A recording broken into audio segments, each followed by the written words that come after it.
Good evening, everybody. So lovely to see you all tonight, and thank you for coming. It's a great honor to be here with Zubeida Aga, one of the Guerilla Girls, and yes.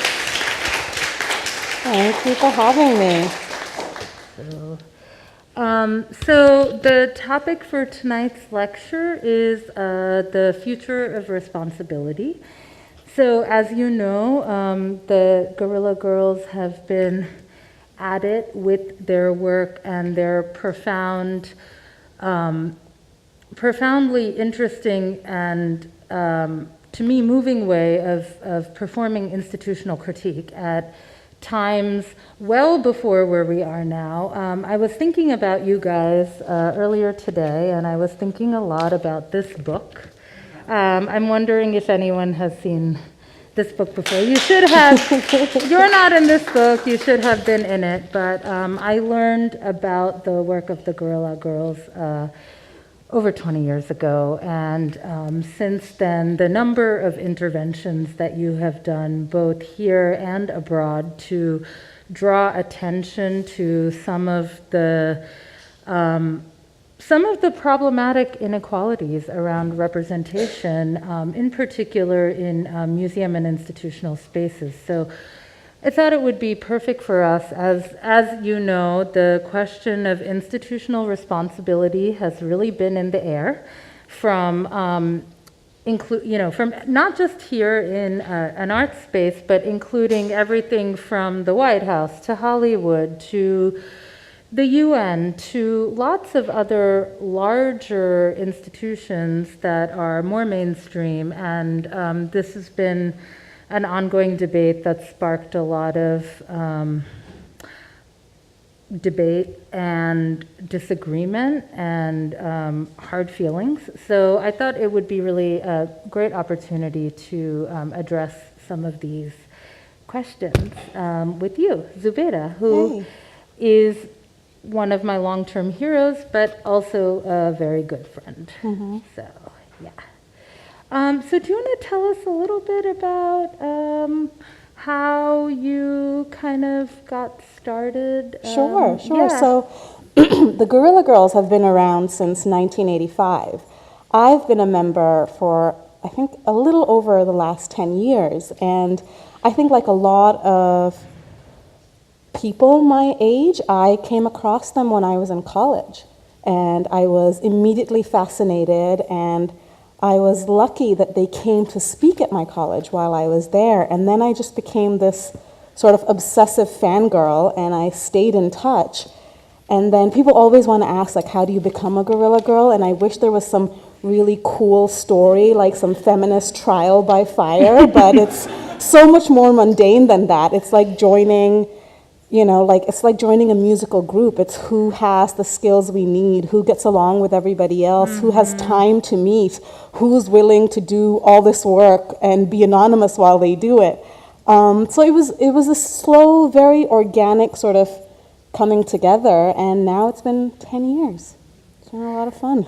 And I think, for myself, I'm really interested also in that kind of longer term collaboration, because it's very different. Mm-hmm. It's not that coming together with people at individual moments for a particular reason isn't equally generative and inspiring, but to actually work over a period of a decade or longer with another artist, with another set of ideologies, of egos, of aims, of loyalties, I think it's a different experience. It really is, and it honestly, it goes against everything we're taught as artists in art schools. Because in artists, we're all taught about your individual expression and how important that is, and it's really an anti-collaborative model.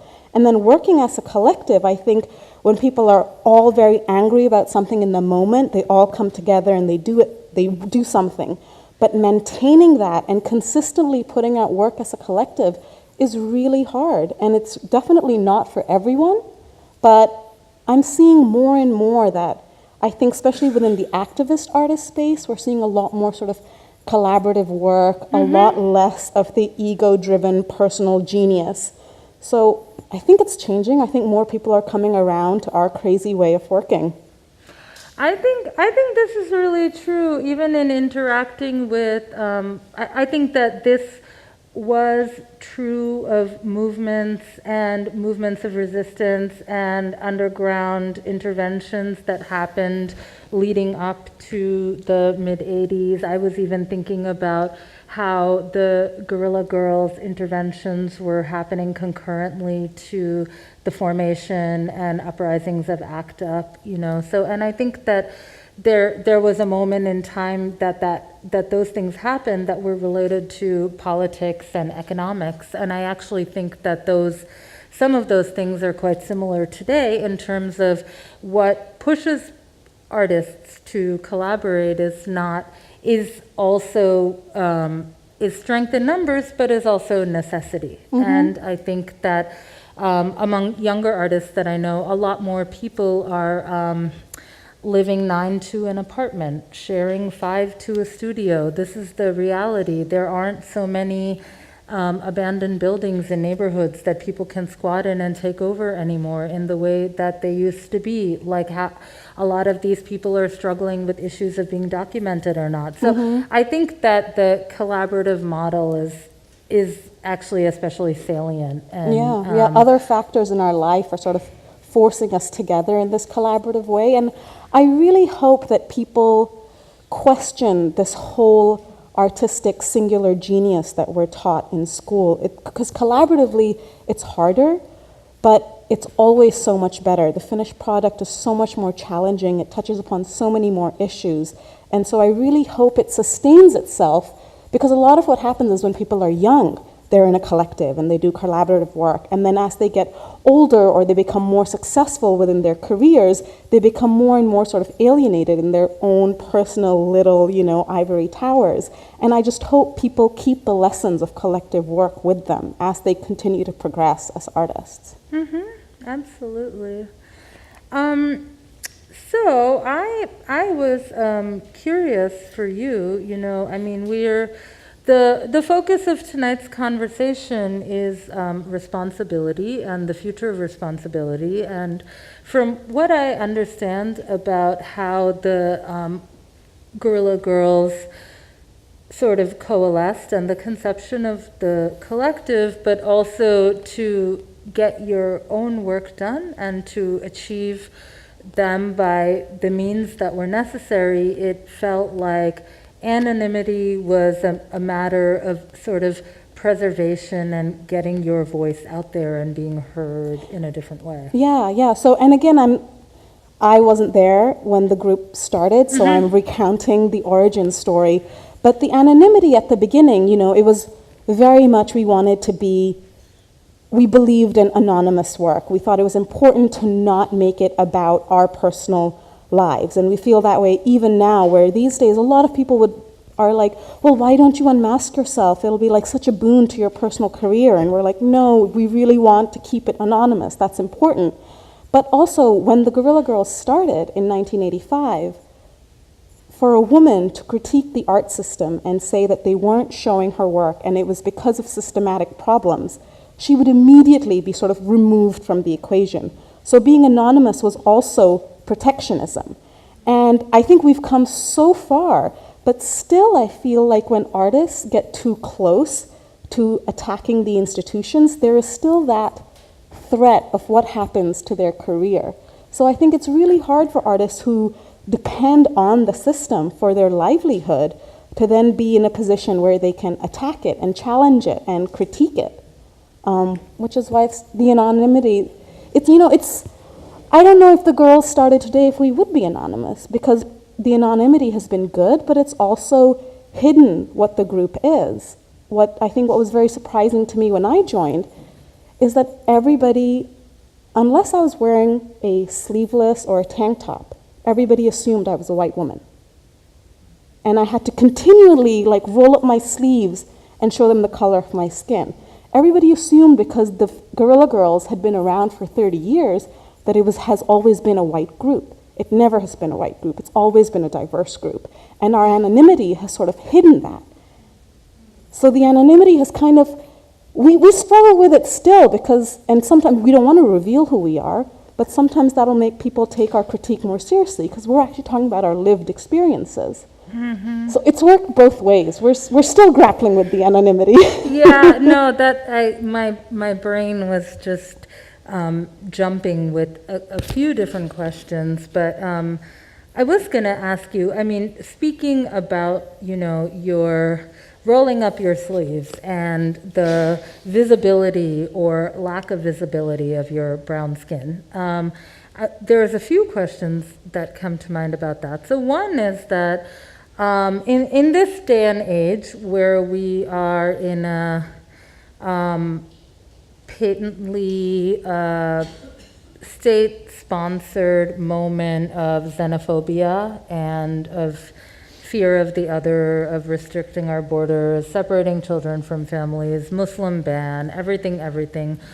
I feel for myself that when I am walking down the street, the first way I'm marked is racially, generally. So before anything else, I think people see an Indian woman, mm-hmm. a young Indian woman, an old Indian woman, whatever it is, it gets kind of slotted into one's head as, oh, okay, there's that woman. Yeah. So I was wondering, like, how you negotiate that lived aspect of being in your skin, which has this really, like, charged and aggressive resonance today with mm-hmm. being anonymous as well. It's really tricky, and some days at the beginning, after I noticed that I was getting this response, then I would always make it a point to show skin when I went on stage. And then I was like, am I performing my brownness for everybody out here today? So that felt a little inauthentic and problematic to me as well. But more and more, I think I can show skin, but I also need to be super vocal about it now because I am in a position where I can talk about it. That's right. So if anything, I've become almost belligerent about how often I talk about it. I think about it all the time because today you can't escape it. How as a Muslim woman living in America could you not, actually? So I think, I can see that. And along with that, I was thinking about this, like what Zubeida just said now about, okay, if they started today, would they be anonymous or would they not be anonymous? And I wanted to unpack a little bit more the issue and the idea of anonymity. So I myself have been in situations where I have banded together with other artists and thinkers to write anonymous letters, make anonymous statements, mm-hmm. not necessarily because I myself wanted to be anonymous, but to respect the fact that this is a space where people earn their bread and butter and how they negotiate that livelihood with how vocal they can be, right? So that is still very much in the air, and it's still how people are getting things done. But we're also, in terms of what you guys have done, the Guerilla Girls have made so many interventions that have broken down in many different ways, statistically, affectively, formally, pictorially, graphically, the kinds of exclusions that the demographics of museum exhibitions, collections, and representations, how they keep perpetuating them. So one thing, so you guys have taken the lead on kind of creating a roadmap for asking for institutional responsibility. But one thing I was wondering is, today it feels like the call for, the demand for an institution to take responsibility is very much linked up with an individual stepping forward and revealing themselves publicly. So that feels like shift. You Yeah. know, like before it was very much understood that, I mean, all of these things from Weinstein to this and that, I mean, these have been going on for generations, actually. Like this stuff has been happening, and there have been many different reasons that people have not chosen to stand up, and a lot of it is fear of livelihood. So how do you feel like that the question of anonymity has shifted, or how do you think about it, or how can we think about this relationship between demanding responsibility and putting a individual face on that? I think people now are demanding authenticity from their cultural leaders. And I think I love it. I love that they challenge the lived experience of their cultural leaders. And if their cultural leaders can't relate to the obstacles that their communities have faced, they're saying that's not good enough. And so in that sense, I can get why sometimes people, they don't get our anonymity, or maybe they don't feel like they can connect with us. And honestly, I think that's great. I think it's fine. I like that it's changing. I like that we're demanding more from the people who are on top and the people who are controlling the conversation. So even though it goes against what we do, I love it and I support it.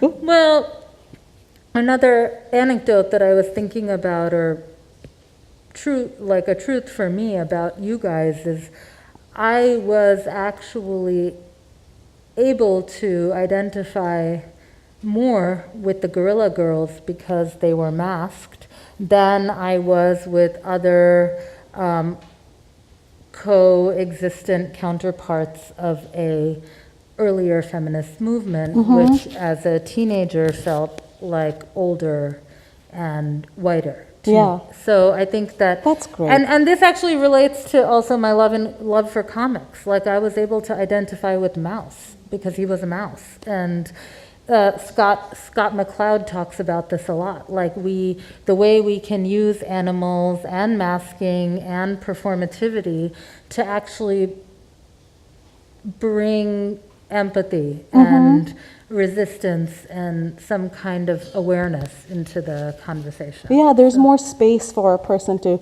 almost project themselves into a masked individual as opposed to someone who's completely out there. But do you see it changing? Do you see that there's more of a shift? People want a personal individual that they can relate to?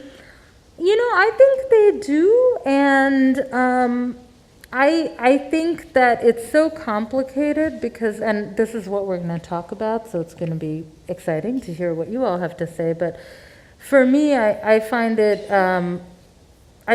complicated and challenging at points because I feel like that there's the aspect of being excited that finally, you know, after all these years, like Lily Tomlin came out or whatever, something happened that we all knew was happening in the air, and now it's become public, and there's a way in which that the enunciation and the iteration of it really could be provocative. But it also feels like it can be connected to, not necessarily by the individual who comes out in this way, and I mean come out in support of any kind of social movement or any kind of idea, but there's also this way in which that gets turned into a brand. So I think that for me is some of the thing that I'm noticing. Like I think it's wonderful that certain things are happening, and I'm noticing that, you know, Colin Kaepernick has been branded in multiple ways, both by artists whose work I very much admire and whose thinking I admire, but also in terms of the way that, for example, the social media system works, of getting likes, getting corporate sponsors, and things like that. So I think for me, there's like, it's a mixed bag. I think it's very important to be vocal and to be brave in saying what you think, even if you feel like it might put you at odds with your own corporate ladder or institutional advancement or what have you. But that's something that I've been thinking about and noticing. So I don't know what you think about that, but it's complicated because I want to tell everyone to be brave and come out and state their political views and, speak against the corporation if they're part of it. But then I think about sort of a single mother who's supporting a family. Can she afford to take that risk? No. Am I going to judge her for not taking that risk? Like, absolutely not. So and I think what I find... Or if you have an Instagram, is she taking the risk? Yes. Will she get a BMW ad for taking that risk that then supports her for the next 6 months? Yeah. I mean, that's complicated. Like, what does that mean? That's supporting her, but it's also, paving a road for corporations or whoever is advertising to use the content. Yeah. And the politics. So the branding and the corporatization of it all makes me uneasy. And I see a lot of that happening, just to sort of go like totally off tangent. I see so much of the branding and the corporatization happening within our cultural institutions that it makes me so uncomfortable. It makes me so uncomfortable. But at the same time, I see the mechanics at work. I see that they need to do this to bring certain number of people in. They want to get likes by this many things. So it's messy. I haven't figured it out. yeah, no, I think that I think in terms of the role of a certain kind of voice and a certain kind of intervention, I think there's a role, there's a kind of function and a work that being visible does and generates, and there's another work that being behind the scenes also does. And I don't think that they are mutually exclusive, because in the majority of my life, I'm very visible as myself, with my face, with my skin, with all of what goes along with my body, and I'm very happy about it. And there are other ways that I contribute that I can only contribute by not taking credit for those things, because they are part of something larger, and it might even be distracting to bring an individuated presence into it rather than leave it sort of collective. So, I mean, one thing that I will say, because we are good friends and we have known each other now for many years, like 7, 8, something, and so this is more of a personal question, but I have seen a really radical range of approaches to how people treat you based on whether you are masked or whether you are unmasked. And this is a lot. We're talking about the future of responsibility and, including a broad range of institutions, but we are in an art institution, and we're also talking about that in relation to these elite art spaces. And so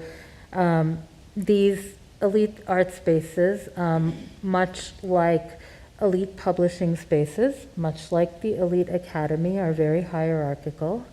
And how you're treated has very much to do with how you look, how old or young you appear.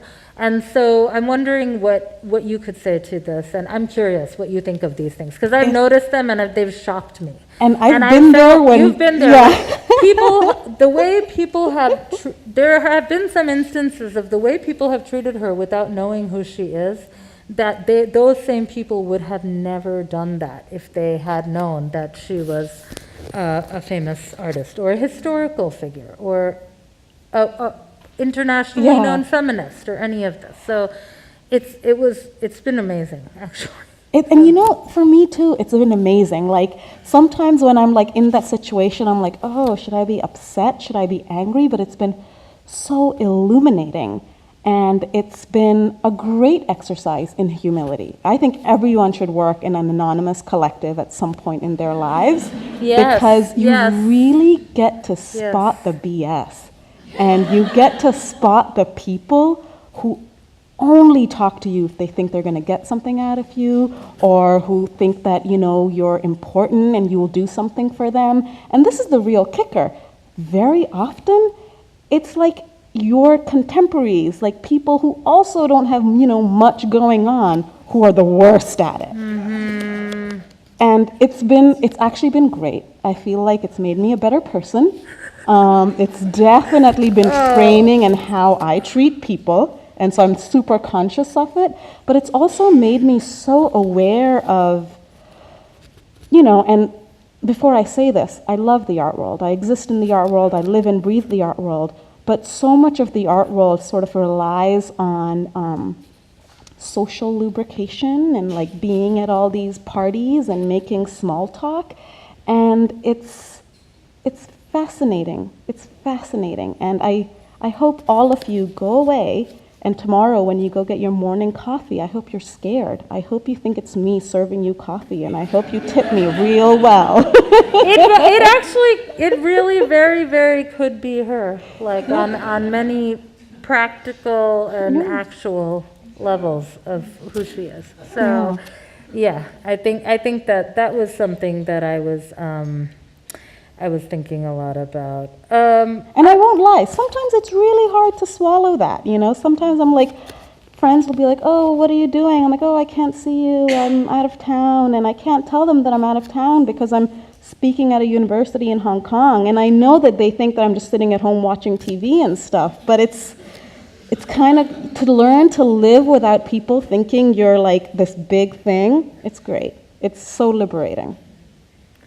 I know, she was telling me that people just think she's like a housewife binge watching TV at home all day. Because she's just like, just been in my pajamas all day watching TV. Meanwhile, she's on a conference call like across the world from Sydney to Tokyo, like all the time. And I was wondering for you also, and for the Guerilla Girls and your collective, it's like you very much started like literally and figuratively outside of the demarcated space of the museum, you know? What was the Guerilla Girls' one of the first interventions, or even one of the first interventions that you took part in? Oh man, so I was part of the group that invited them to come speak at my college, so I take credit for that.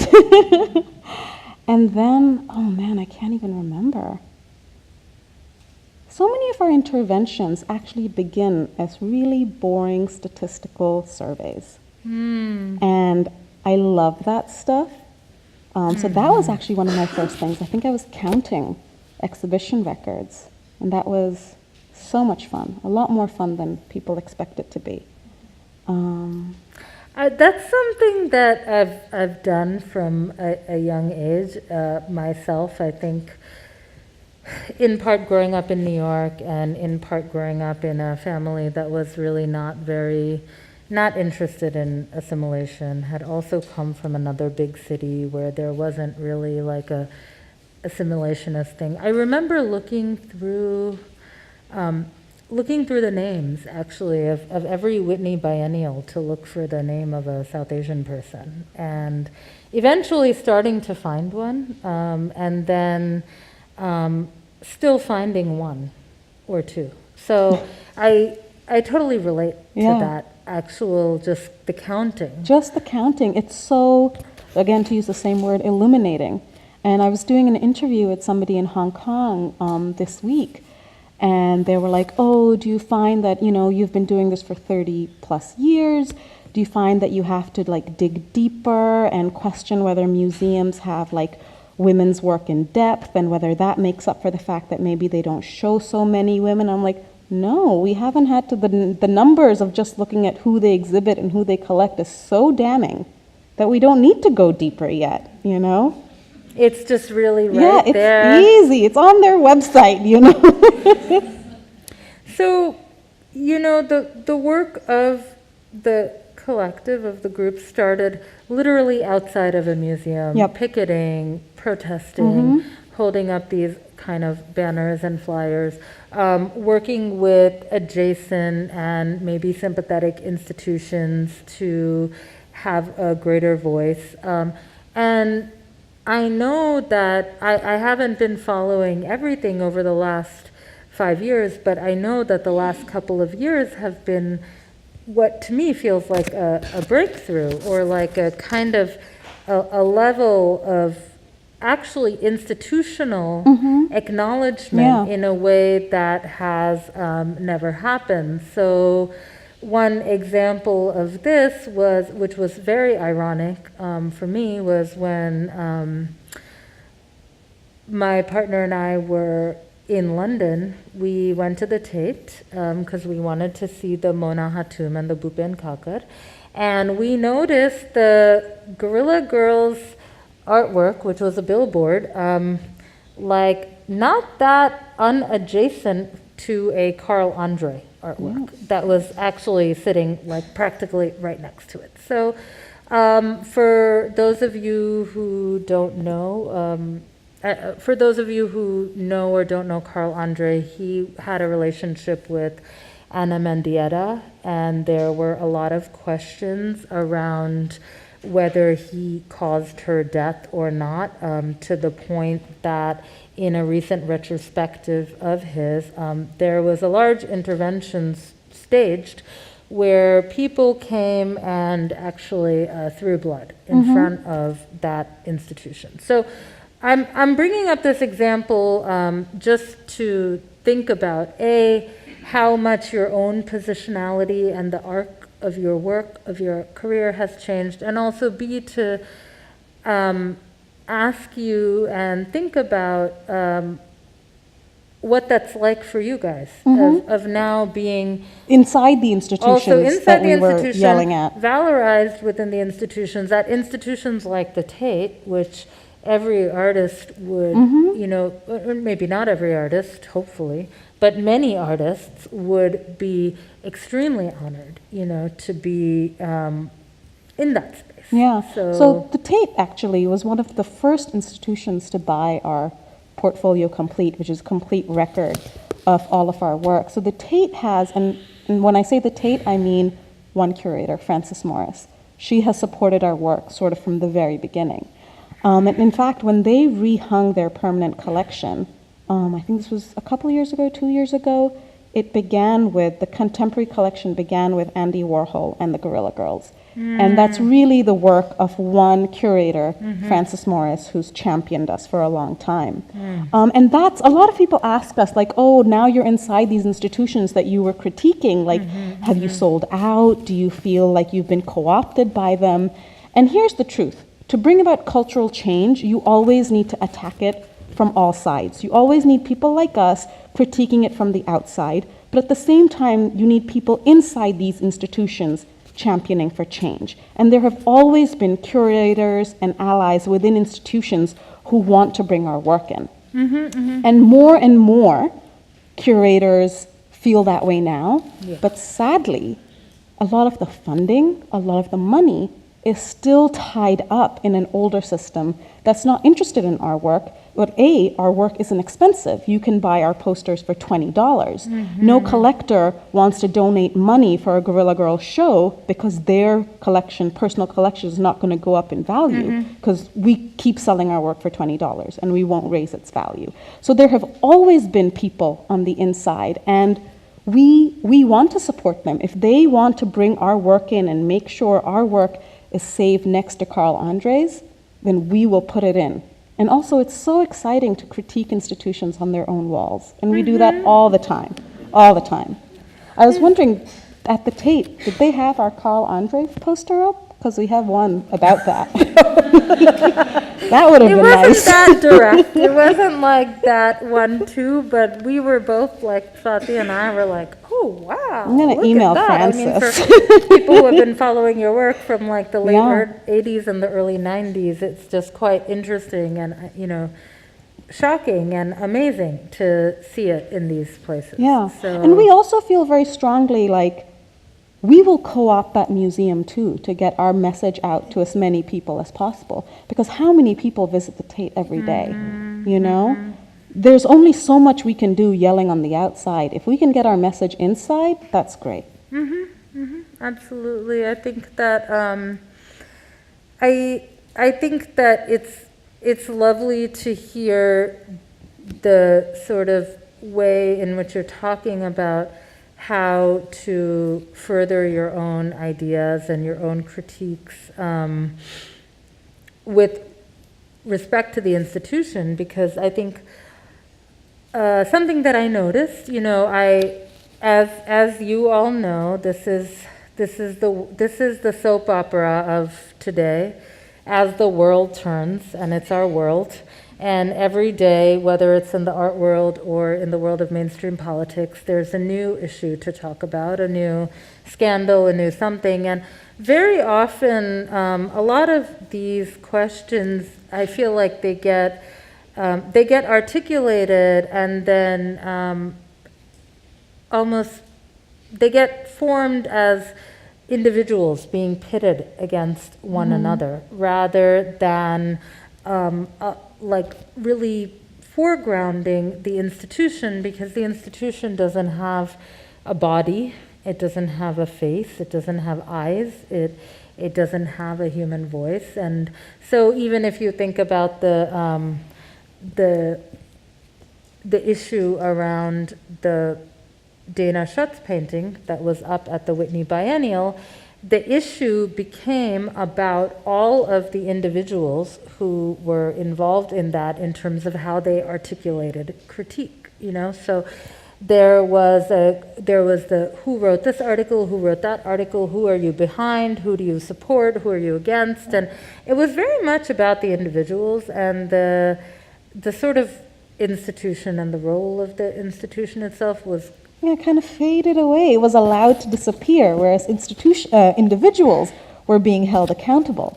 Yeah. You know? Even individuals who were critiquing it for in different ways were actually, I felt like they ended up having to shield and sort of take on the level of criticism that actually should have been aimed or should be aimed at an institution, rather than, well, what did the he said, she said about this, and who thinks what? I mean, ultimately, I think there was not that much institutional analysis. And I think that's because, you know, that one of the things I love about your work is that I think there's a sense in the air that numbers are boring, statistics are boring, institutional analysis is boring, institutions are boring. What do they look like? They put us all to sleep. You go to a library or museum, you have to leave in 2 hours. You know, you go to a hospital, you want to leave right away. Like there's something about institutions, and I really appreciate that you guys are figuring out how to keep the focus there. And, And in terms of the statistics, I mean, how does it feel? What do you notice has changed? My first question was going to be like, how does it feel to do this work to see how much hasn't changed, and what has changed from your perspective? What has changed is that people's thinking has changed. 35 years ago, when curator at MoMA said that if women were making art, that was good enough, it would be here. And everyone was like, yeah, obviously they're not making art that's good enough. Women and people of color aren't making art that's good enough. The good stuff always rises. No one can get away with saying that now. Everyone, it's not just us saying that there are systematic obstacles for people of color, for women, from artists who aren't, born with a trust fund. But because the thinking has changed, I think a lot of people think that, the inequality and discrimination in the art world was something that happened in the 70s and 80s, and everybody got mad about it, and they understood it, and then they solved it. So a lot of people, we did this survey in Europe. It was part of our Whitechapel exhibition, where we sent out 400 questionnaires to institutions in Europe, museums and Kunsthals, and we asked them questions about diversity. And the director of a very important Greek institution wrote back and said, gender and gender and ethnicity and sexual orientation doesn't matter at my institution. The only thing that matters is talent. And it's almost verbatim what was said sort of 35 years ago. People think that we're beyond this, and we solved it. But the numbers still show that we haven't. The numbers still show that what artists really need to make a living, which is, you know, shows at galleries, shows at museums, that's still predominantly going to white men. Women and artists of color get asked to be on panels and lectures and all of that peripheral stuff and lots of group shows, but the real money makers that artists need are still going to white men. So the thinking has changed, which is great, but the numbers haven't caught up, which is why in another question at an interview that I was doing today, somebody asked me like, oh, aren't you worried about repeating yourself? And I'm like, absolutely not. If the situation hasn't changed, I'm gonna keep repeating myself, you know? Yeah, stop repeating that talk about racism. Come on, it's too repetitive. No, We've evolved beyond that. That's what everybody thinks. And it's like, we haven't. Yeah, no, I think that it's also, for me, something that's interesting as sort of being in between these things, is appreciating the longevity of the work of the Guerrilla Girls, also in regards to building, developing, continuing a very rich and real intergenerational conversation. Because I noticed that, like, when we think about calling institutions to task and asking them to take responsibility, right now that is so much in relation to the Me Too movement. So I think there's a lot of ways in which that this moment, this movement, this shift in thinking are part of how we're thinking about the future of responsibility. But one thing that I'm noticing also is a really differing, divergent, divided, sometimes even acrimonious points of view that come together in intergenerational dialogue. And I think that's very, you know, I'm an activist within the Guerrilla Girls, but then I also occupy other activist spaces. I'm part of other activist groups.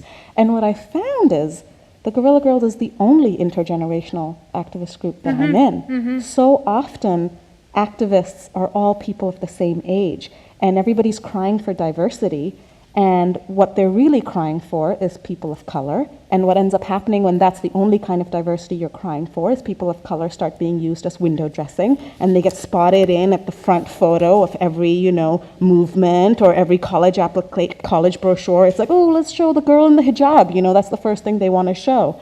And age diversity, it does make the conversations more difficult. But at the end of the day, it makes it so much more interesting. It makes our critique, I think, much more nuanced. And I wish more activist groups were intergenerational, because we're so good at talking to ourselves. We need to be able to talk to other people.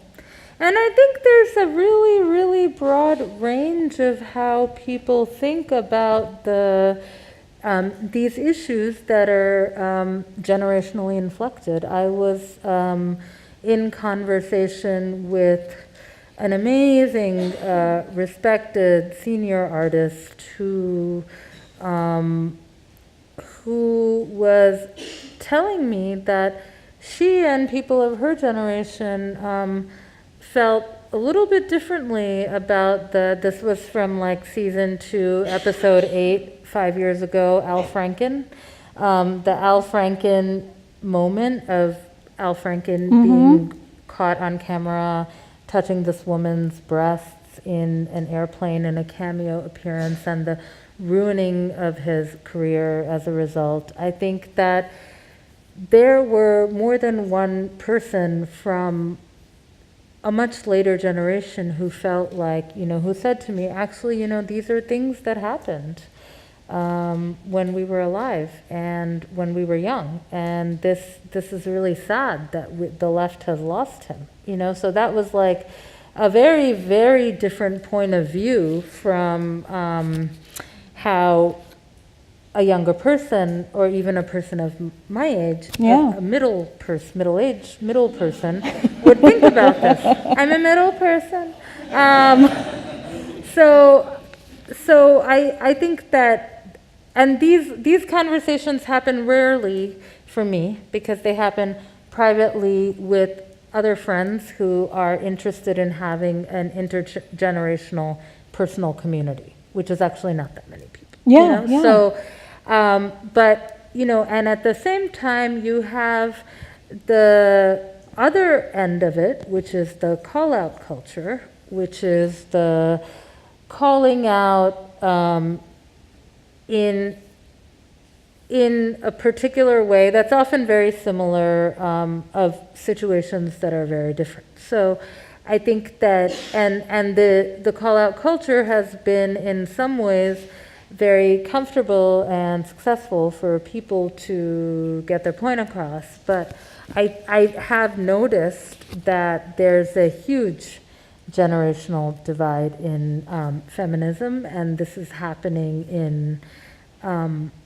not just in the U.S. Yeah, not just in the Not US. just in the U.S. It's happening in places where things have been very different geopolitically, like the way that the Italians thought about oh my God, what's this Me Too movement? This is just life. We're ending you know, this is flirtation. how That was men the are. French Just one. get used to it. Or, yeah, like, are we ending all social relations that lead to romantic relations now that we have the Me Too, you know, or whatever it is. And I think that, I mean, I would love to hear your own personal way and experience of this moment of Me Too and how that's like functioned in your own life. For me, something that I found was interesting, I mean, when you were talking about the art world being a lot about social lubrication and where you end up and who you're talking to, there's also the question of who even gets invited to those dinners in the first place, right? Who gets invited to that dinner?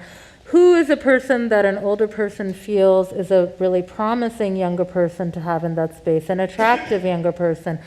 And I had a very, like, when all of these stories were coming out from my friends, my really dear, respected colleagues of their Me Too experiences, it made me realize that in the art world, I have barely had a Me Too experience. I don't know if it's because I've always been openly queer and in a long-term partnership for most of the time that people have ever met me or that I've presented, or it's because I haven't been invited into those spaces. But it just made me reflect, and I was talking about this actually with some of my other friends, most of whom were Black, about who is considered attractive and who is not, and then how that even plays into the Me Too experience, because I actually never was even invited anywhere where I was going to be harassed, actually. I was like, I've not been harassed. Me? And then I was like, oh yeah, I've not been invited to an art forum dinner over and over again. That's true. Like, I've not been invited for this. So that was my experience, which was very, like, my response, which I was very surprised by, because that's not how I would have thought that I would have sort of assimilated this movement and my own experience. But I think what's been really, so I lead a double life within the art world. I'm in the Guerilla Girls. I'm anyone who knows that I'm in the Guerilla Girls, they immediately make assumptions about how they can talk to me and how they can't. Most of them are correct. But in my, when I was younger and starting out in the art world, I was a young girl working the front desk at a gallery. I can't. A gallerina. Yeah, I can't tell you how. And here's the thing. I didn't even think there was anything wrong with the way I was being treated until I was at a social event with my partner, and one of his colleagues freaked out about something inappropriate that one of the staff members said, and the next day they had a company-wide meeting about it. he works in finance. And I was like, wait, what? Like, you guys are supposed to be the bad guys. How come you handled this so well? And in the art world, if I said anything, it'd be like, he's French, it's fine, that's how they talk. You know, so it was He's so old. jarring. I mean, he's so old. It was so jarring because we again, it goes back to sort of the social lubrication. There's so much that's, left unspoken. There's so much they don't want to professionalize about the art world, when in fact the industries that have professionalized, women are actually better protected. I think something that's true in the art space and even within the art institutions is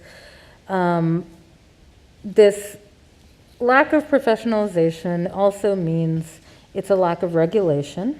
And a lack of regulation means a lack of transparent information. So information shared casually and on the side and privately amongst people is actually what has the most power. Yeah. Because it's from that kind of anecdotal information that you start to put things together, because you don't know actually how it works anywhere else. And most people are trying to conceal how it's working, either in their own career or in their institution or whatever, because they want their privacy or they can't, or various reasons. So I think that's really interesting and very true. Yeah. Yeah. It was very upsetting. It was very, very, and even now I think, sometimes we talk so much about how bad the finance industry is, for example. And when we talk about professionalizing the art industry, I've worked in galleries, I've worked in nonprofits, I've worked in museums, and there is this reluctance to professionalize because it's going to kill all this creativity. And I'm like, no, it just leaves the young interns unprotected. Because when that weird guy says something inappropriate, that important donor guy, she can't turn to anybody. She or he can't turn to anybody, So it's the makeup of our institutions. There's a lot of call for institutional responsibility in what they're showing and the art they're showing and the programming they're doing. But in terms of how the staff at our cultural institutions are treated, I want that to change first. Because I've seen firsthand how, I can't tell you how many inappropriate comments I had at gallery openings from old men loving the color of my skin. And it was so uncomfortable. And what does that do? It pushes young women of color out of the art world. Why should I continue working somewhere where someone thinks it's okay to talk to me like that? And we need to professionalize and protect the staff, because until we have a staff that represents the diversity of the community, they're never going to be empathetic to the sensitivities of the community.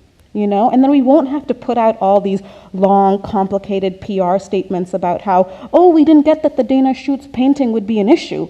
If you had people on staff who were sensitive to that, you wouldn't be in this position. Yeah, it's like, who did you talk to? Yeah. Yeah. Who was in the room when these decisions were made? Because if certain kinds of people were in the room when these decisions were made, you think that at least the way that the decision was phrased or articulated would be different, even if not the decision itself. Yeah.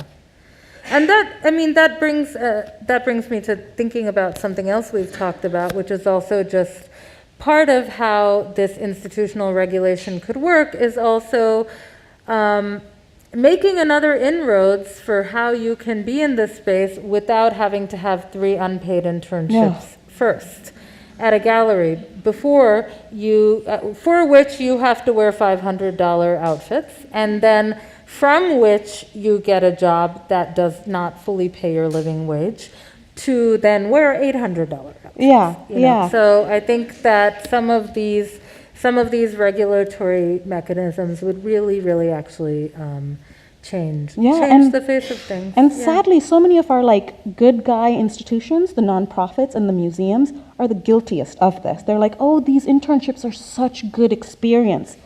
Screw the experience. People need to get paid for what they're doing so they can continue getting paid for what they're doing. And if that means that you as an institution do less, that's what that means. You should do less. If you can't afford to pay the staff adequately, you shouldn't do that much. That database project can happen later. Yeah.